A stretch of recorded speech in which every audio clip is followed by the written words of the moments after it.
Hi, and welcome to the third week of the ITP course.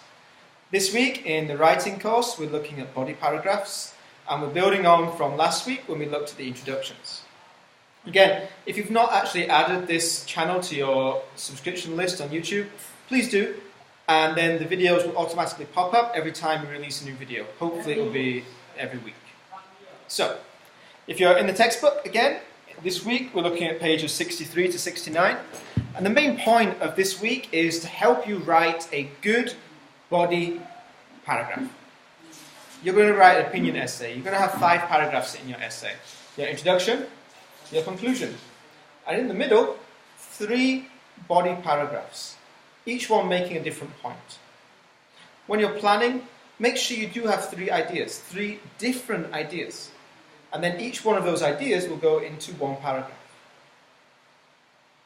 When you write a body paragraph, there are 3 things that you need to do. The first thing is to make the point. In the very first sentence of every body paragraph, you should make a point, the main point of that paragraph, so that the reader knows why you're writing it and what to expect. After you make the point, you have to explain it. To explain it, you could use examples, you could use stories, you could use internet research. You could use anything you want to help explain that idea. And then finally, you conclude that idea and you link into the next paragraph. The best way in my mind, I always think at the end of the paragraph, I go back to the title. And I go back to the title to make sure that I'm still talking about the title.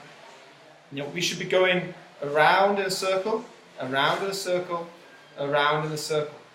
We start at the title, we explain the idea, we come back to the title. A bad essay will start at the title and then go further and further and further and further away, so that by the end of the essay they're not even talking about that title anymore. So every time you finish writing a paragraph, ask yourself, are you still on topic? Is what you're saying still relevant?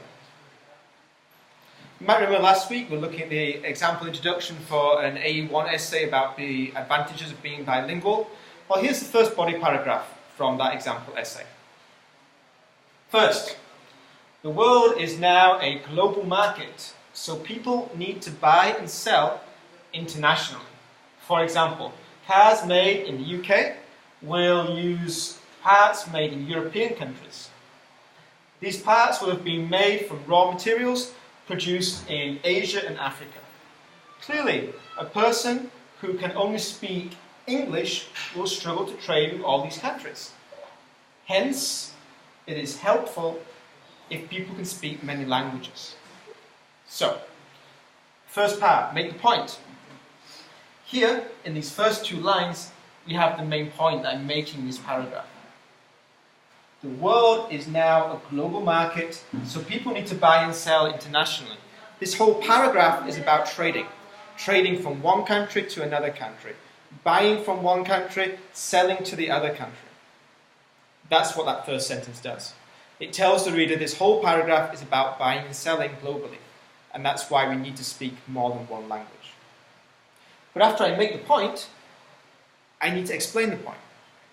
So, I give an example. For example, cars made in the UK. I'm from the UK, I know about the UK, so I'm going to use a UK example. You might be from Burma, you might be from Thailand. Use examples that you know about. For example, cars made in the UK will use parts made in European countries. These parts will have been made from raw materials produced in Asia and Africa. What is this explanation about? Well, it's saying if I'm making a car, I might get the gear stick from Italy, I might get the transmission from France, I might get the wheels from Germany, Italian, German, French, English. Lots of different countries, lots of different languages. And then it says the raw materials. The materials to make the transition, to make the gearbox, to make the tyres, to make the windows, to make the seats. All of these materials will probably have come from Asia and Africa. So clearly a person who can only speak English will struggle to trade with all these countries. If you want to make a car in the UK and you're buying some things from Europe, some things from Asia, some things from Africa, and you only speak one language, it's going to be very difficult. That's the explanation. The main point is we now buy and sell globally. We buy and sell internationally.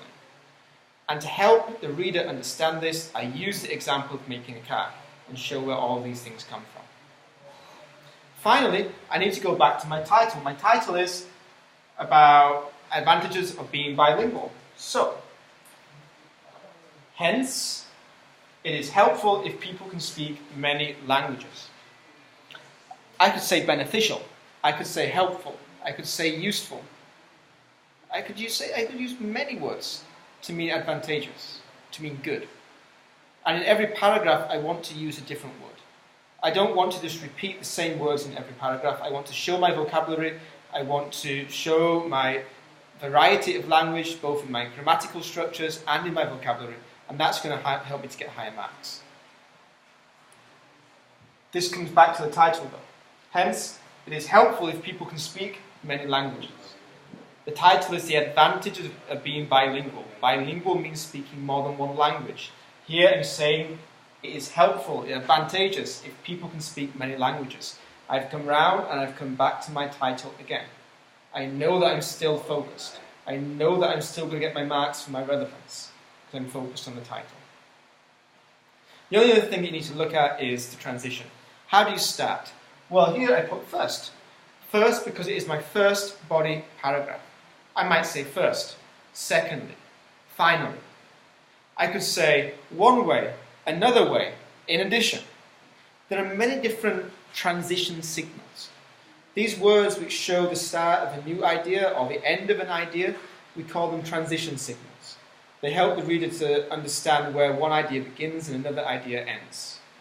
If you want to look for different transition signals, you can look at page 68 and 69 in your book. On page 68 and 69, there are examples, and then there is explanation of how to use them. When you write your work, if you want to go for the really high level, practice using different ones each time. If you just want to get a good mark, then you could use the same ones every time and get confident using a few. It's up to you. Have a go, and if you have any questions, please ask.